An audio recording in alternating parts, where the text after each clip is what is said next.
You're welcome back to the Matchbook Weekend Football Podcast. I'm your host, Daniel Hussey, joined by the dynamic duo of Adrian Clarke and Mark O'Hare. And Adrian, it's a good run of form both in the Weekend Football Podcast. You're taking your domestic form into Europe. It's a great time to be a Matchbook podcast. I'm loving it. Yeah, I agree. I think we've had a decent start to the campaign. Yeah, lots of good winners. It's always nice when a long shot comes in. So yeah, kudos to Mark in particular for a couple of big shouts on the long shots. But yeah, the best bets are going all right. So yeah, look, on we go. Hopefully we'll pick some more winners this week. Yeah, Mark, have you changed anything from last season? Is it just good old variance coming our way for once? Definitely variance, I would say. If you went back to my Champions League matchday one winner on the long shot with a goalkeeper popping up with an equaliser in stoppage time.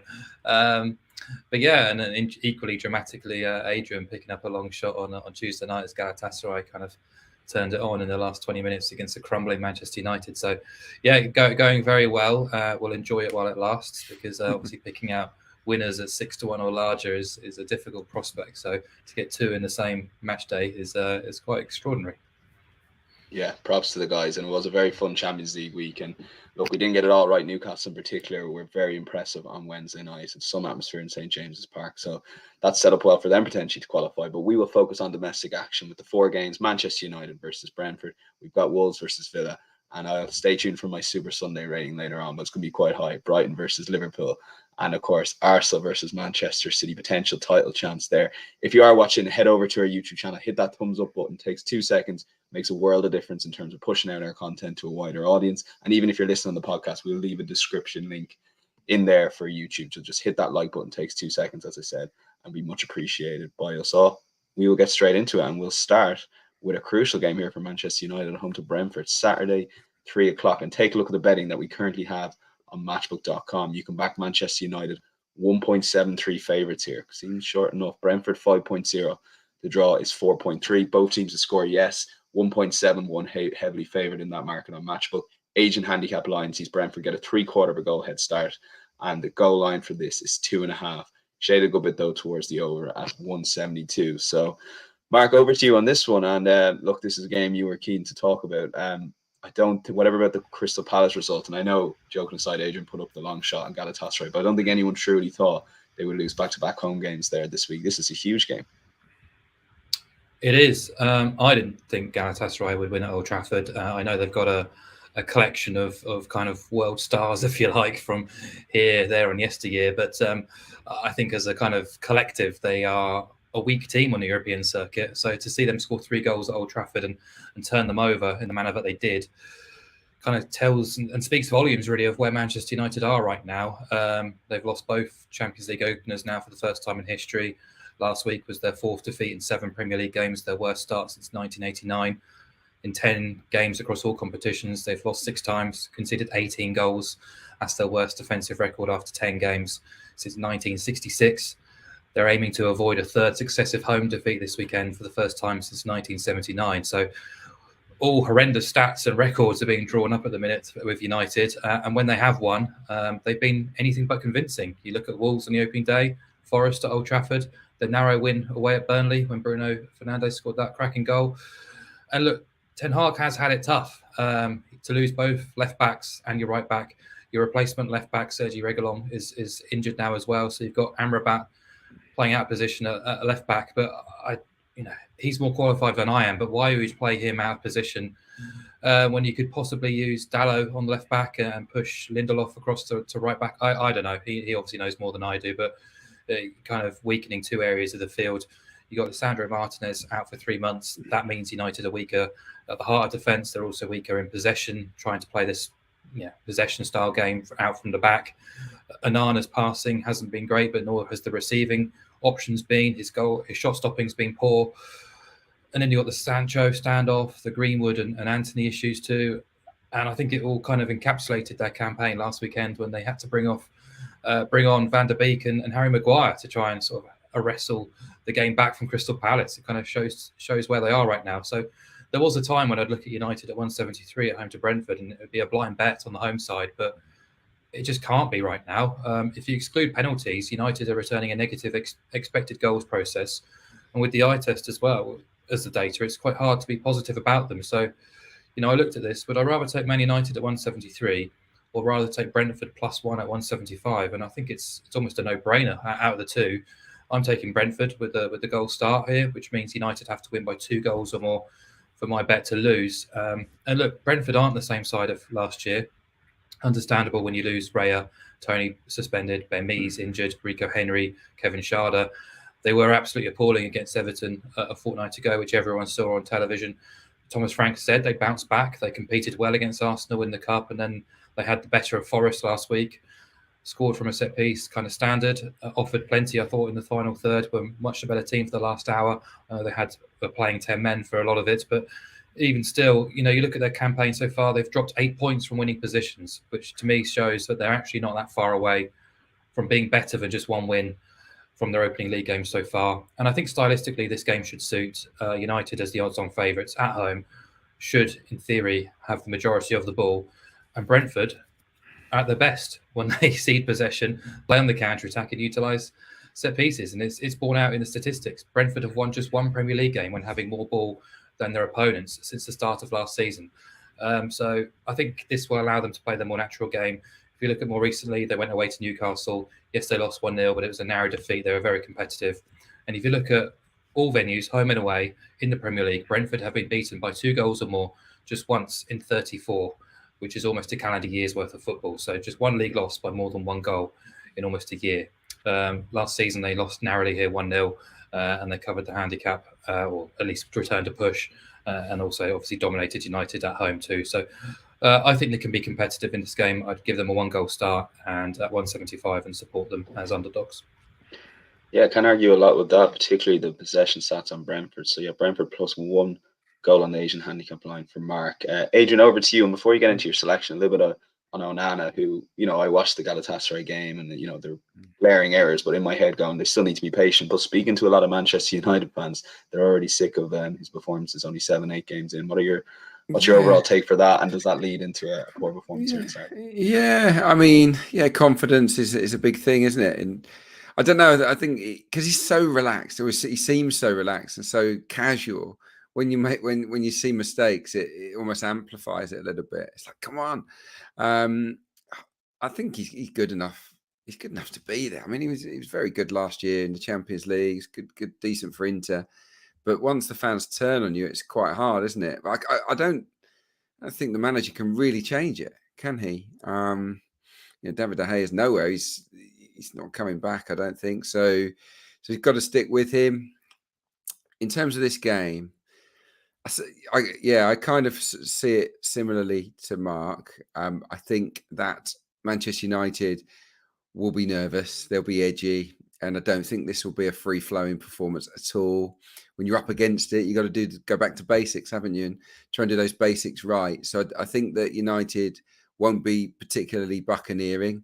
They'll just be functional in the game and try and grind out a win.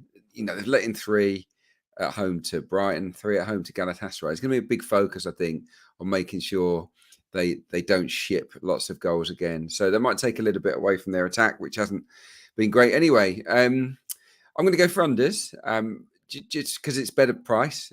So you go from 1.75 with Brentford +1 to 2.32 on under 2.5. So, and it covers off the 1-0 Man United win, or 1-1 draw. I don't know. Yeah, even a 2-0 Manchester United win, it covers off. So you get a little bit more for some possible scorelines you're getting on side. The reason that I think it will be low is that Brentford are very good at this kind of game. Mark said it. They stay in matches, don't they? They don't get blown away by anybody. They make it stop-start. The match at Newcastle, the ball's in play less in that match than in any other game in the Premier League this season. They will play the clock. They'll disrupt things. They'll make it stop-start. They'll want to be lots of set pieces. And I think, I might find it hard to get into their flow. They've got the best, fifth best expected goals against tally in the Premier League this season, Brentford. I think we'd all agree they're not been great. They've not been as impressive as they were last year. But only 4 teams have, fewer expected goals against them in the Premier League. So I think they can contain the sort of jaded United attack. 59% of Brentford's away games since the start of last season have gone under. So, they're used to keeping the score down away from home. And actually, United, despite all the riches they've got in forward areas, 11 of their 23 home games in the Premier League since the start of last season have also gone under. So I think the numbers stack up quite a bit here. They'll go with 5 at the back, 3 in midfield, 2 up front, Brentford, frustrate them and look to pick them off, like Mark said, on counters and set pieces. So yeah, I can see Mark's bet coming in for sure.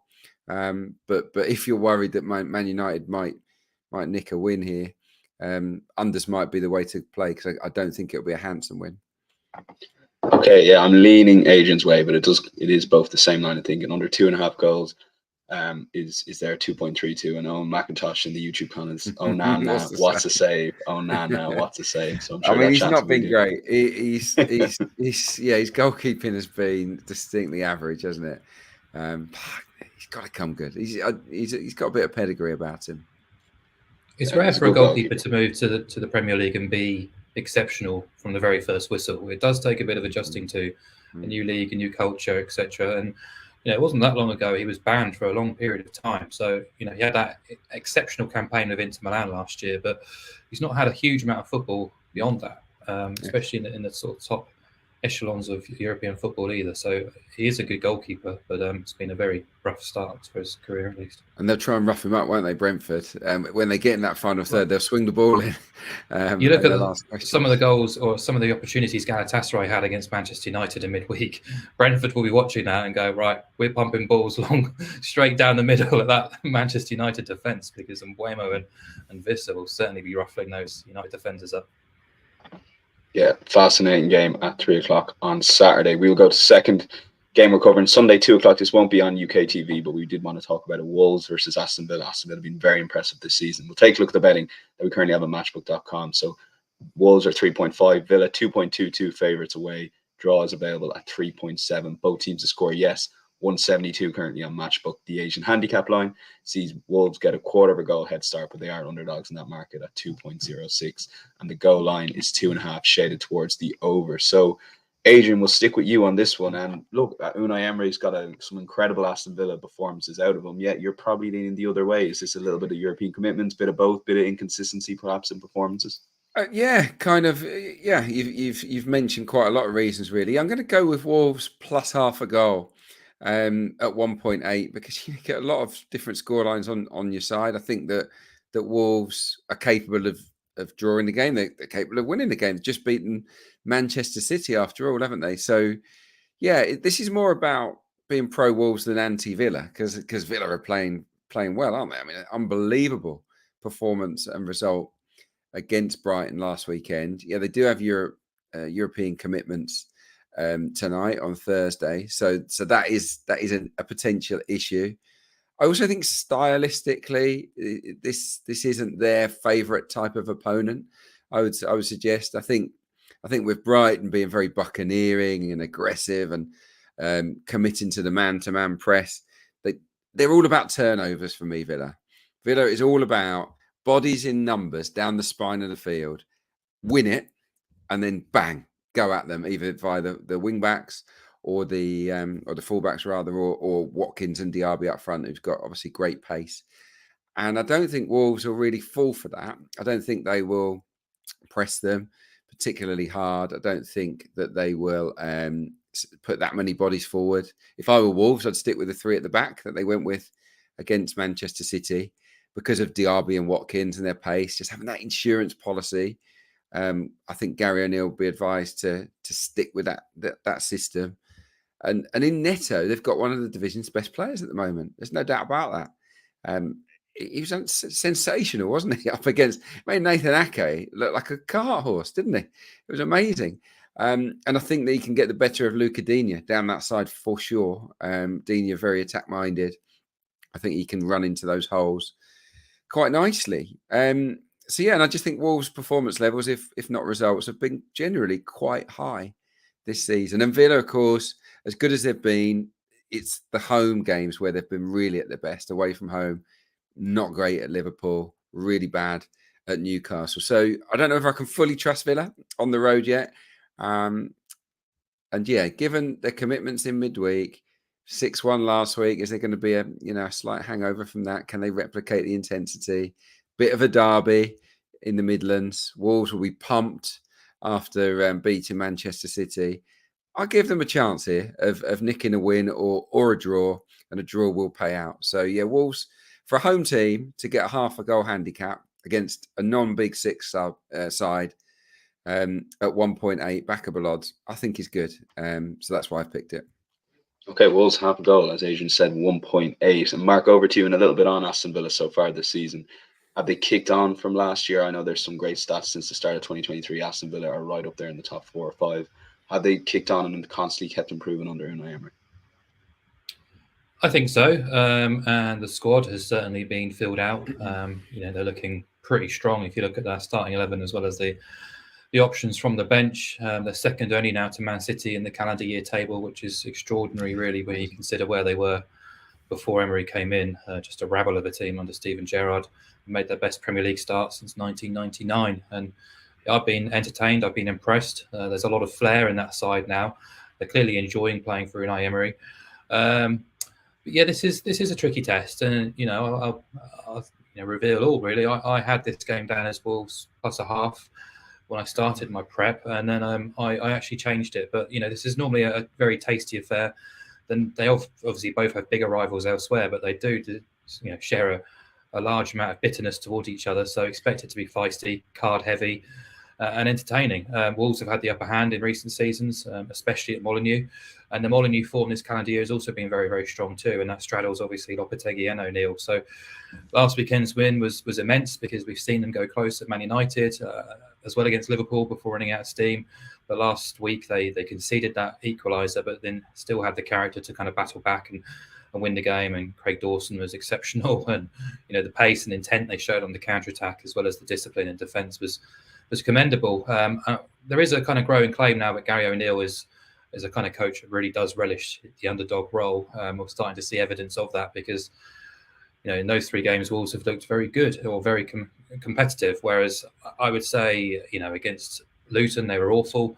Against Everton, they were definitely second best. Against Palace, they weren't that great either. So I don't really know what to expect from Wolves in this match. I think tactically, probably this game does suit them more so than Aston Villa. I'd agree with Adrian there. But I do think Villa are a smart side. And I just think there's more than enough threats in this Villa side to make a mark on this match. So the reason I went for goals in the end and over 2.5 goals at 186 was basically because of the sheer number of goals in these two teams' matches. 6 of 7 Villa games have gone over. 5 of those have gone over 3.5. And I think there's a reasonable chance this match could catch fire because Wolves have only failed to score once this season. They've also only recorded 1 clean sheet. 5 of their 7 have seen BTTS. The home games especially have been quite exciting against some big teams. And I looked at the underlying metrics too. Wolves' matches are averaging 3 non-penalty expected goals. Aston Villa's at 3.4. So, just taking, I know they're small samples, but just taking that in hand, it's quite surprising to see 186 on over 2.5 goals. From a Wolves perspective, we've bemoaned their ability in front of goal, but Hwang's now scored 5 league goals this season, and Pedro Neto, as Adrian says, is catching fire. And from Villa, you can select who you want, really. Ollie Watkins, Zaniolo, Diaby, even Douglas Luiz has been scoring bagfuls of goals. So I think Villa can score in this game. And I think once the first goal goes in, preferably before half-time, this game could really catch fire. Okay, yeah, I'm leaning that way, Mark, to be honest. So that's 1-1 so far between you two. Over 2.5 goals, 183. We're locking in as the bet. It does seem to be goals, particularly in those Aston Villa games, as the guys alluded to. We move on to Super Sunday. I'm going to rate this a 9.5 out of 10. I don't think it gets much better than this Super Sunday just before the international break. What would constitute a 10? I was thinking about this, Adrian, and it just has to have a little bit more on the line later in the season for these 2 fixtures to be 10 out of 10. Because if we start handing out 10s now, we're in trouble. I don't think there is such a thing as a 10 out of 10, is there? I think we should. There's no such thing as perfection in life, so just 9.5 should be the limit as we go to. But yeah. Do you remember on their early doors? Yeah. Do you remember the Grand Slam Sundays when they just had the top 4 playing on the Sunday, and the good old days of Sky Sports. But I think they might have as close to 10 out of 10 as possible, maybe the second round of that. But look, we'll take a look at the betting that we have here on Matchbook.com for Brighton versus Liverpool, which is on the undercard. Brighton 3.15 here, Liverpool 2.24. The draw is 4.1. Both teams to score, yes. Wait for this price here. 1.38, as short as you're surely going to get in a Premier League game. The Asian handicap line sees Brighton get a quarter a goal head start, and the goal line is 3.5, and that is pretty much 50-50, 194 for the over. So, Mark, we'll go back to you on this one. I mean, this is set up to just be goals. The market tells us this, but sometimes when that's the case, you could go one way or the other. So where are you thinking? Is the market about right goal-wise in terms of prices, or where's your head out with it at the moment? Yeah, really excited by this game, more so than Arsenal than Manchester City. Apologies, guys, but I think this is going to be hugely exciting and entertaining. It's going to be a shootout, and the numbers say so. The market does, as do the raw numbers. Brighton have seen 7 from 7 go over 3.5 and BTTS. Liverpool over 2.5 and 6 of 7, BTTS and 6 of 7. Between them, they've managed 1 clean sheet, but they've scored in all 14 games. I think it's very difficult to dismiss goals, but also the market is all over it. And the fact that over 3.5 goals is trading at odds on, it's where I would want to go. Just can't bring myself to take it, to be honest. Odds on shot for an over 3.5 goals play. And that's, presented me a few difficulties from this match. I'll not lie. It is the glaringly obvious pick, but as I say, I just have those silly little rules where I can't really take it at odds on. For Brighton, they were ludicrously open last weekend. A number of their players had off days, didn't they? The midfield was bullied. They'll get more of a foothold in this match because Liverpool will approach things totally different. They'll fight fire with fire. I think both teams have the ability to be gung-ho. Brighton have got a good record against Liverpool recently, 1 defeat and 6 head-to-heads. Obviously, De Zerbi's first game was at 3-3 at Anfield. And then they dominated the return game at the Amex. But I looked at the Liverpool lineup that day. There was no Van Dijk, and Brighton will have lost the likes of Estupiñán, McAllister, Caicedo, Levi Colwell. So they're not the same side as they were last season. And Liverpool are certainly in a better shape than the side that went to the Amex last season, even though Gakpo is probably missing, Jones and Jota are suspended. So.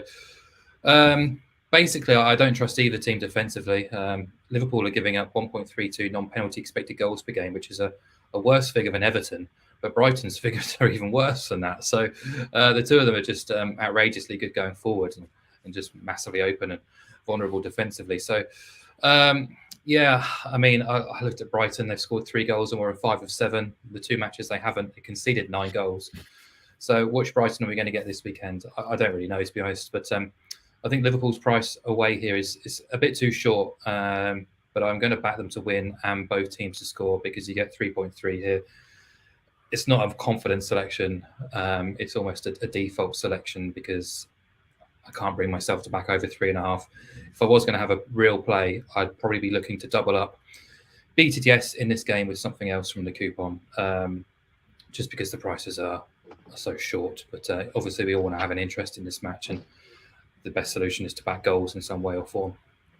Okay, yeah. You can do multiples, of course, on the Matchbook betting exchange. So maybe if you want to play a safer option, your both teams to score double up with something in the later game. Adrian, we always talk about this, and I hope Mark's left a stat or two left for you because he seemed to run through the numbers there big time.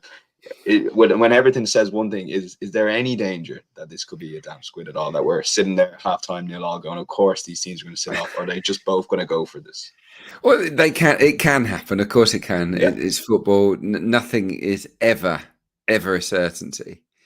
They could cancel one another out, but I don't see it. I see goals the same as Mark, and I am going to be Captain Obvious and go for over 3.5 goals. That's just it. I just couldn't look past that. I don't have those little rules and things that Mark does. Stats wise, yeah, he's rattled off most of them.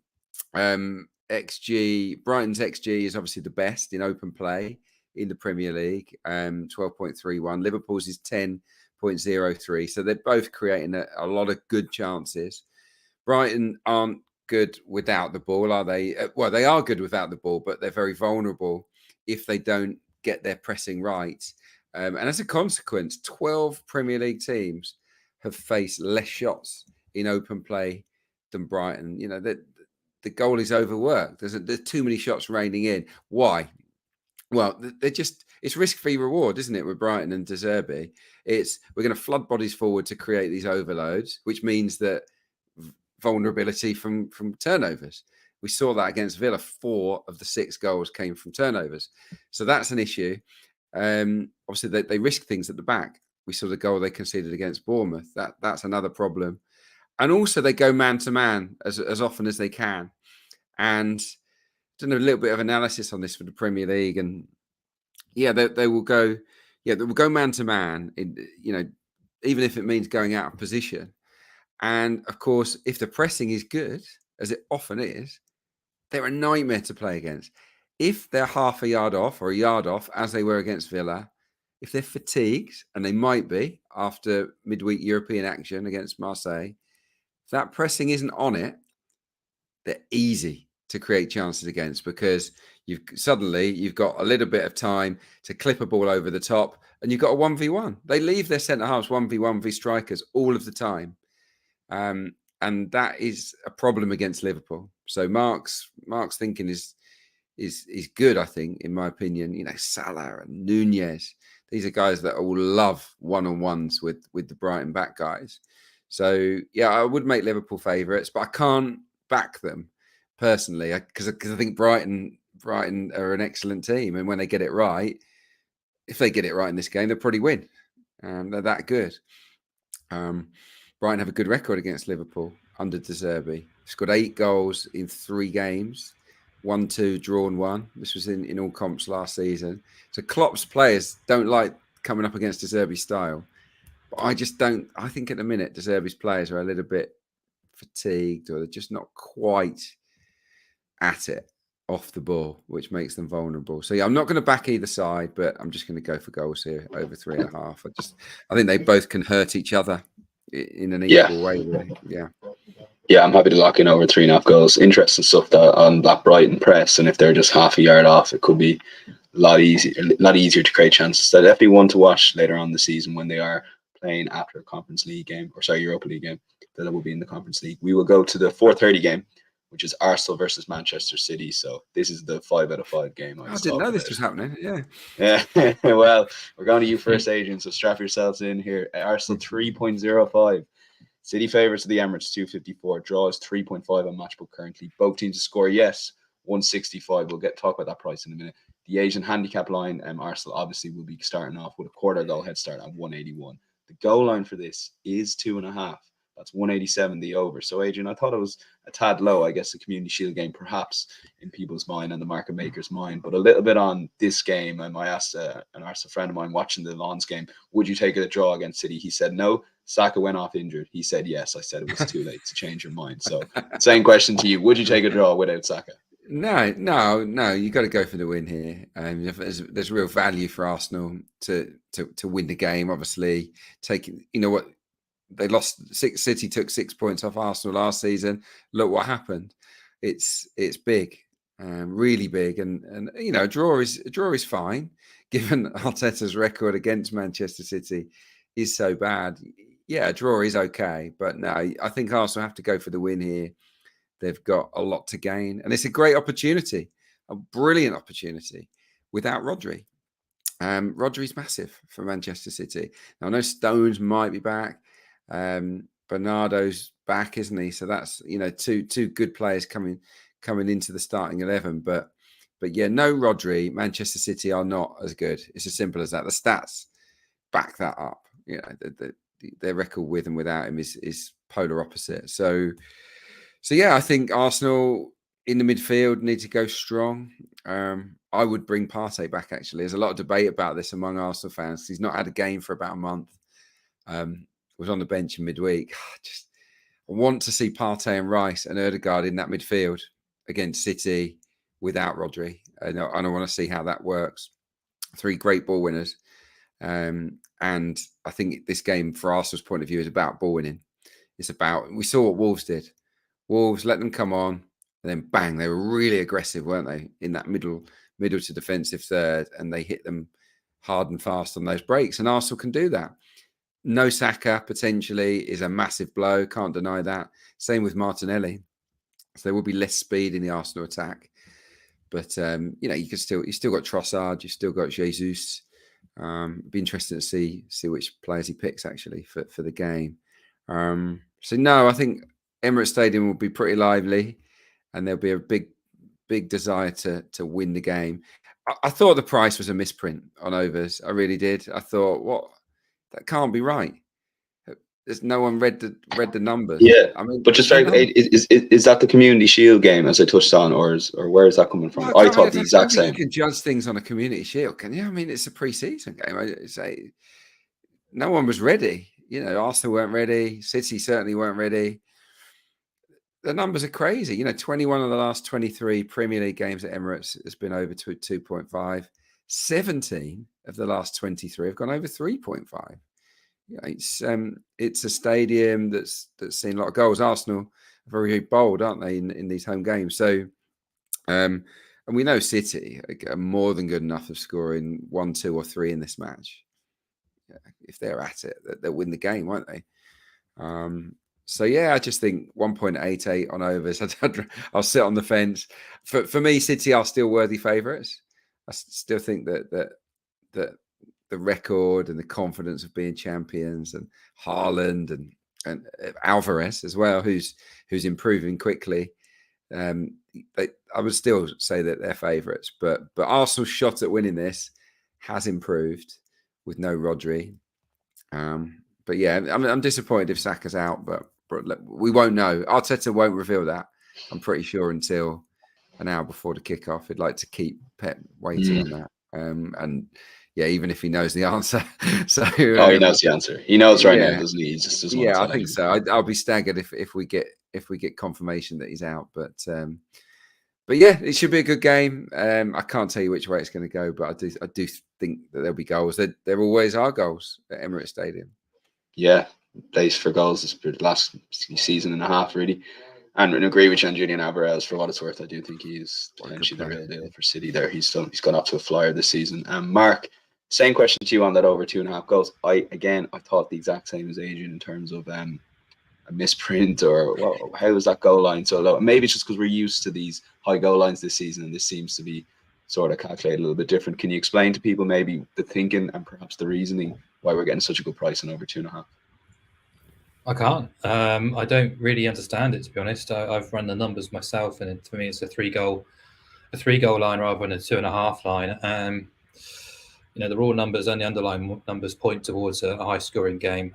Perhaps Saka's absence and Martinelli's absence kind of brings that down a little bit, but Rodri's suspension kind of brings it back up again. It kind of balances it out a little bit, if you like. And sure, there's no De Bruyne either, but Bernardo's back, and City haven't exactly been struggling with Foden, Grealish, and Alvarez, have they? So yeah, I mean, what's quite interesting to me actually is the actual match prices, because Arsenal, when hosting Man City back in February, they're probably sort of in their pomp at the time, gunning for the title. They were 3.36 in this fixture. They're now 3.05. Man City won that day relatively comfortably in the end, 3-1. How much has changed since that match to move the prices, from 3.36 to 3.05 in Arsenal's favour? I think that's very debatable. Even accounting for the team news, I almost think it balances itself out. Rodri for Saka, Martinelli. So you might not like hearing it, but I've not been as impressed as Arsenal as I probably expected to be at this stage. The Spurs match was good in parts, but Tottenham more than matched Arsenal for the last hour. The United game was in the balance for a large part, and an offside call went in Arsenal's favour. Forest and Fulham at Emirates Stadium, it wasn't pretty. And then I'm not sure whether it's complacency or what, but Arsenal looked like kind of surprised by the atmosphere at Lens in midweek, and kind of just, we didn't see the best of Arsenal at all. So I think defensively they're absolutely there to be got at from a Man City side. So, the +0 on Man City is around 1.8. It's not a bad price, to be honest.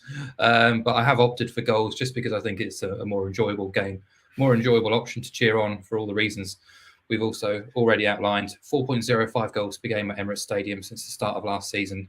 Just outrageous, really. From an Arsenal perspective, it's 4 clean sheets in the last 28 home Premier League matches, which isn't good enough, really. Last season, 4 of the 5 teams in the top 6 came to the Emirates and scored at least twice. So I can't really be of Arsenal with those kind of defensive statistics. However, just something, we all know how key and influential Rodri can be. I looked at City's last 114 games in the Premier League, which is essentially 3 seasons worth of data. He's played 97 matches. City have averaged 2.44 points and conceded just 0.73 goals in those fixtures. A very small sample, but in the 17 games he's missed, the PPG, the points, dips to 2.17, and the goals conceded rises to 0.94.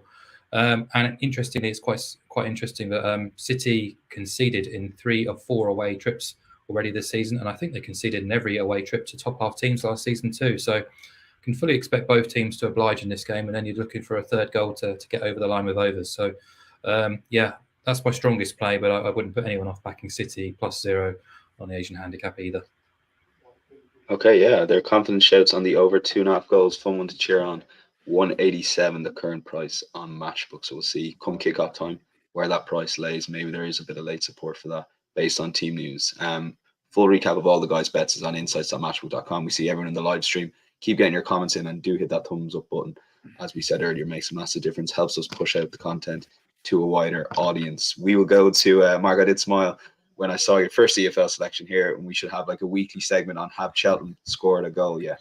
And the answer to that so far is no. We're 10 games in. Yeah, it's astonishing, really. Sort of stealing a bit of Adrian's thunder because he came up with the original statistics for Cheltenham Town. It's now 11 league games without a goal, and as Adrian says, it's 13 across all competitions, and the only goal that he did score was an own goal. So if you include stoppage time across those 13 league and cup fixtures, they basically played over 20 hours of football this season without a Cheltenham Town player scoring a goal. Astonishing stuff, really, and unsurprisingly led to Wade Elliott's departure as head coach last week. I think they made a really smart appointment in Clarke, but it's a huge upgrade. But he has seen the size of the task in midweek with a 2-0 home defeat to fellow strugglers Fleetwood, and this weekend they are hosting Derby, anti-post favourites for League One. So Derby can be backed at some reasonable prices with an okay handicap start. But you can get them at even money to win this match alongside under 4.5 goals.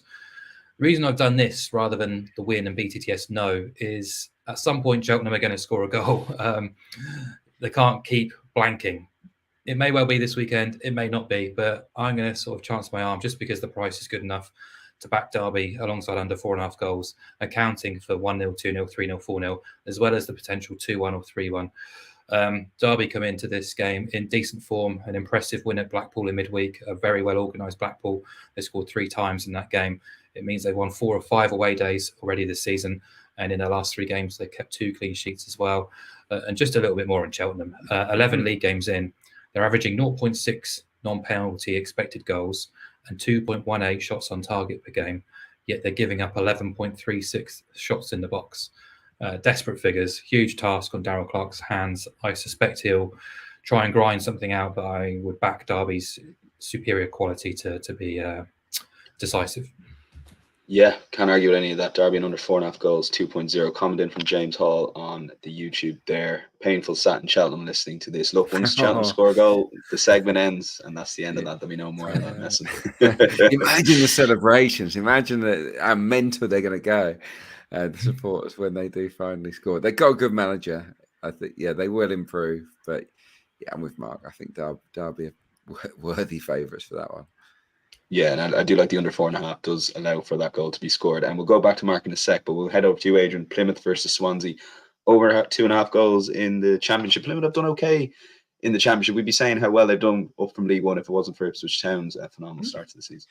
Done really well, yeah. They did get beaten midweek by Millwall, but yeah, in general they've been very, very good, and they're an excellent home team actually. Plymouth, they've scored in 24 of the last 28 home games of Plymouth Argyle. So they normally oblige, and I think they probably will against Swansea. Swansea don't keep very many clean sheets. But Swansea score a lot as well.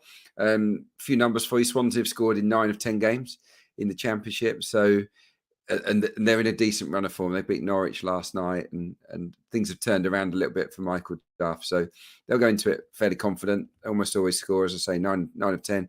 Plymouth have scored in 8 of 10. So stepping up a level hasn't really been an issue for them.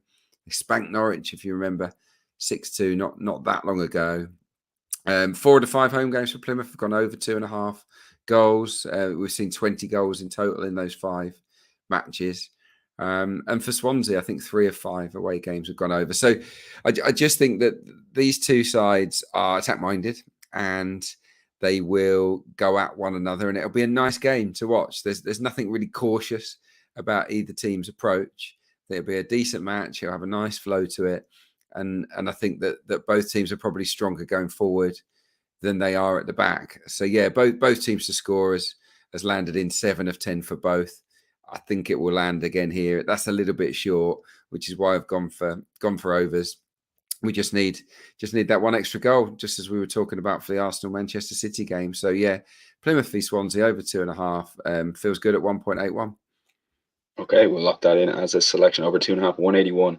Plymouth versus Swansea. Mark, your best long shot and a selection here correlate together. So if you want to take it away, and we'll sort of get producer Ryan to do the banners there. But it's Shrewsbury Town versus Northampton. Yeah, so League One has been the lowest scoring of the EFL divisions this season, just 2.4 goals per game. 27% of matches have produced a maximum of 1 goal. And these two teams are certainly towards the top end of that market. Collectively, they've played 20 League One matches. They've failed to score in 10 of those 20.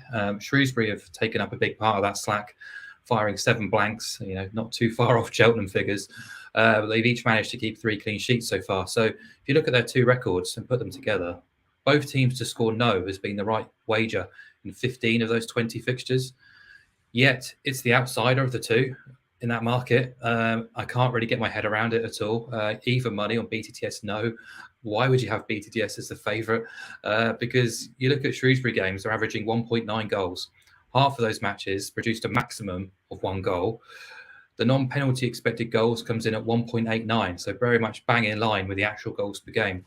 Northampton's aren't much better. The raw goals say there's 2.4 goals per game, but half of those matches have gone under 1.5 goals. And the MPXG per game comes in lower than Shrewsbury's at 1.85. So my goal expectancy model for this match, based on this season's performances, gives us just 1.55 goals from this match, which it's the lowest across the EFL this weekend. So I've kind of had to go into this match and double dip. So I'm going to have both teams to score no at even money, because again, I just can't work out why it's the outsider in that market. And the second selection will be to back the 0-0 at 9-1. I think there's been 1 0-0 between the 2 teams all season. So they're definitely due a few more based on those numbers. And I think at 9-1, 10.0, it does appeal to me, especially so because the 0-0 is actually the 4th highest correct score winner, I think, in League One this season, or at least the 5th. Oh my God. It's certainly up there. So yeah, it's a nice price. That is to find the lowest expectancy goal on your numbers, Mark. It's just, I think you've done a 10 out of 10 job in terms of your two strike. I think that's the way to approach it. Get the long shot in, get both teams to score no, the safe option. Yeah, I'm on board with that 100%. I'm sold. You're written all over it, hasn't it? Yeah. It does have. If a game ever had 0-0 written all over it, and due a 0-0 with those 2 teams. But Adrian, you're not maybe as convinced of Chelsea. I sat through Monday Night Football, Fulham versus Chelsea. I just thought it was a very poor game of football to watch. Didn't learn much from it. But Chelsea did get the win. A couple of new faces. Forced changes for Poch. Not as impressed as maybe some people were about that performance. No, I wasn't. No, I was doing the ironing during Chelsea's game at Fulham. I enjoyed the ironing more than I did the game, really. I mean, not a lot happened. I mean, obviously they scored the 2 goals, but they come in quick succession. And outside of that, I don't know. It wasn't like I thought Conor Gallagher played well, and the midfield of Chelsea looked much, much better with Enzo a bit deeper alongside Caicedo. So I think that part of the team worked all right, but wasn't blown away. I mean, Fulham are a pretty bad team at the moment. It's Fulham light compared to last season's Marco Silva team. They just don't have the same energy. Missing a striker. Under the same striker, which is massive. But in general, I just don't think Fulham look as vibrant or anywhere near as vibrant as they did.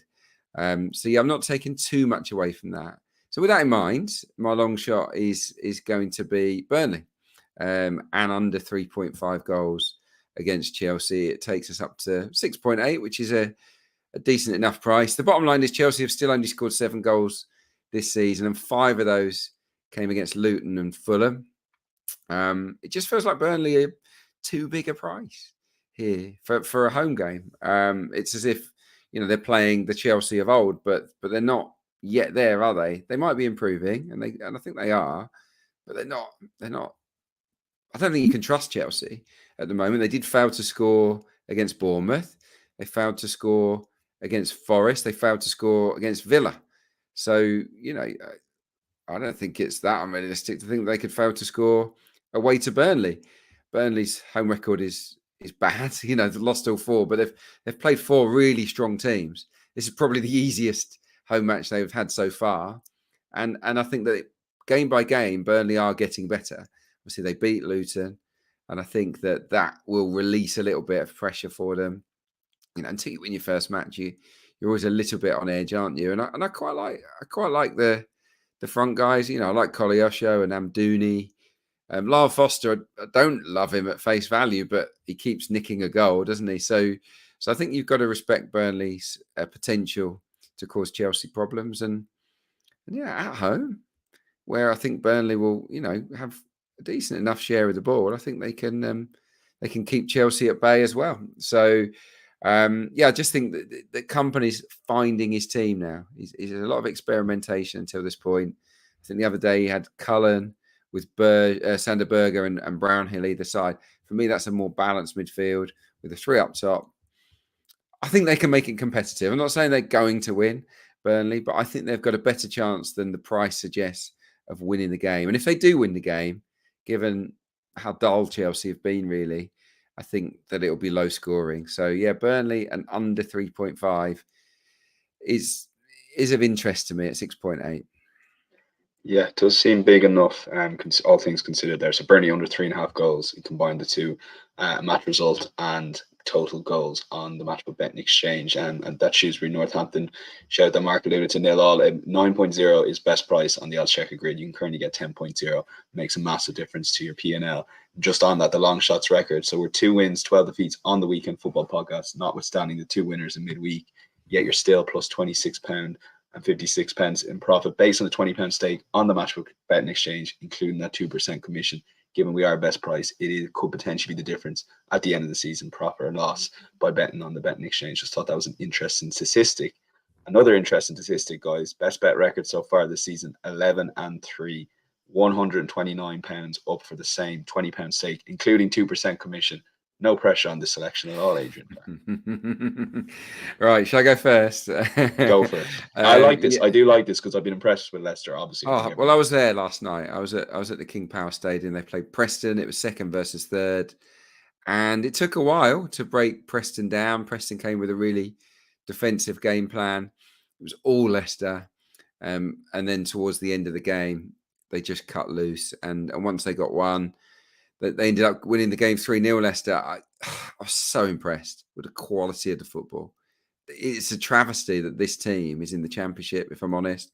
They're better than Burnley were last year, and that's hard to say because Burnley were phenomenal under Vincent Kompany. But this team would be doing well enough in the Premier League, in my opinion. And I just think it's unfair almost on Championship teams. I can see them going over 100 points, absolutely winning the league. 9 wins from 10 for Leicester. They did lose at home to Hull. That's a while back now. All of their home games have followed quite a similar pattern to last night. Teams come defensive, takes a while to break them down, and eventually they do because they've got so much of the ball. All of the home games have finished under 4.5 at the King Power Stadium this season. They're playing Stoke. Stoke have lost all 5 against the current top 10 in the Championship. They've struggled against the better teams. They've scored 1 goal in those 5 games against the current top 10. And they've also failed to score in 5 of 10 Championship matches this season, Stoke City. They're not terrible.